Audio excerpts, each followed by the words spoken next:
Hej, mit navn er Peter Biesenbach, og jeg er forskningsleder i akutmodtagelsen i Esbjerg, og jeg vil gerne fortælle om OVID-forsøget.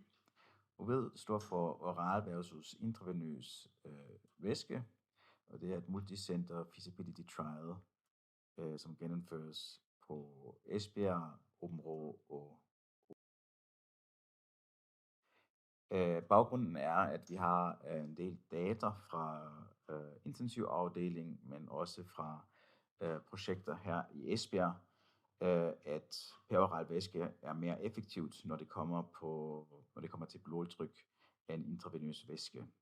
Her kan man se mean arterial pressure målt over 2 timer i sunde probenter, som har fået i en crossover design enten 1 liter væske peroralt eller intravenøs, så de er deres egen kontrolgruppe. Væsken bliver ordineret over 10 minutter, svarende til 100 ml per minut, og grafen viser, at der er en signifikant højere stigning i mean arterial pressure efter 30 minutter, og effekten er også mere stabil sammenlignet med intravenøs væske. Det er derfor, vi har planlagt projektet OVID med patienter i akutmodtagelsen, og det foregår på den måde, at alle voksne patienter i akutmodtagelsen kan være med, så snart de får ordineret IV-væske, og det skal være mindst 1 liter IV-væske krystalloid, det vil sige ikke blod eller albumin. Og eksklusionskriterierne er, hvis de er bevidsthedspåvirket, og kan på den måde ikke samarbejde i forhold til drikvæske, hvis de er gravide, hvis væske per års er kontraindiceret på grund af for eksempel ileus, eller en svær hyponatremi, eller behov for intensiv behandling.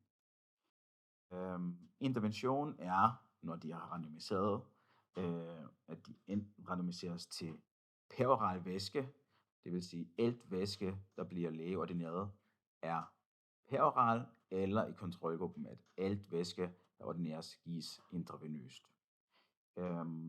Interventionsperioden er maks 48 timer, det vil sige efter 48 timer afsluttes forsøget, eller når patienten forlader FAM, så er de også uleforsøget. De må gerne selvfølgelig drikke ved siden af, så vi begrænser ikke deres peroral indtag ved siden af intravenøs væske eller peroral indtag fra forsøget. Vores outcome er todelt. Som sagt er det en feasibility trial, så vi ønsker også at undersøge, kan det overhovedet lade sig gøre i et måske større setup at inkludere så mange patienter, som det vil kræve for at kigge på patientrelevante outcomes.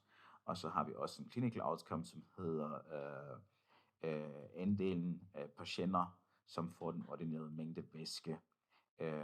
Og det er non-inferiority design, så vi regner med, at næsten så mange patienter, som får ordineret peroral, kan faktisk nå deres væskemængde, kan nå at drikke den ordinerede væskemængde, ligesom de kan i den gruppe med IV-væske. Og så har vi nogle secondary outcomes, der hedder for eksempel væskemængden alt i alt, man har fået i FAM, hospital free days alive og behov for PVK og andre. Det er et forsøg, som primært gennemføres af projektmedarbejdere og er også finansieret af regionen.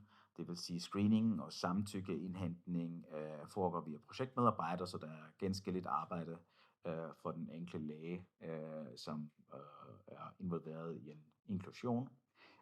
Som sagt er det 250 patienter i regionen, vi skal have med.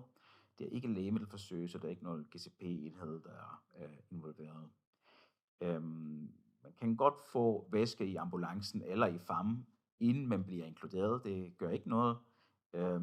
Det er altid sådan, at den behandlingsansvarlige læge skal inddrages, og kan også selvfølgelig tage stilling og sige, at det her er på grund af bekymring ikke en god idé at have patienten med.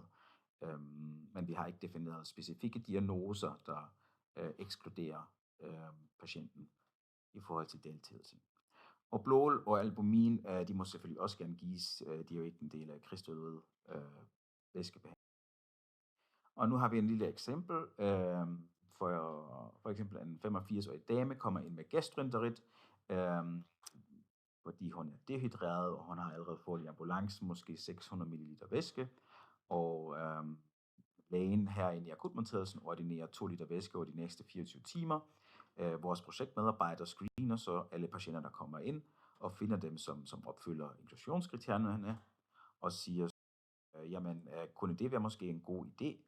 Og screener selvfølgelig i forhold til, at patienten kan medvirke, kan give samtykke, kan drikke, eller kan indtage peroral, og i samarbejde med den behandlingsansvarlige læge vurderer så hvorvidt patienten er egnet til at deltage i studiet, og så indhentes der mundtlig og skriftlig samtykke. Patient og plejepersonale og lægen informerer så selvfølgelig om randomiseringsresultatet, og det bliver så også dokumenteret i REDCap og i EPI.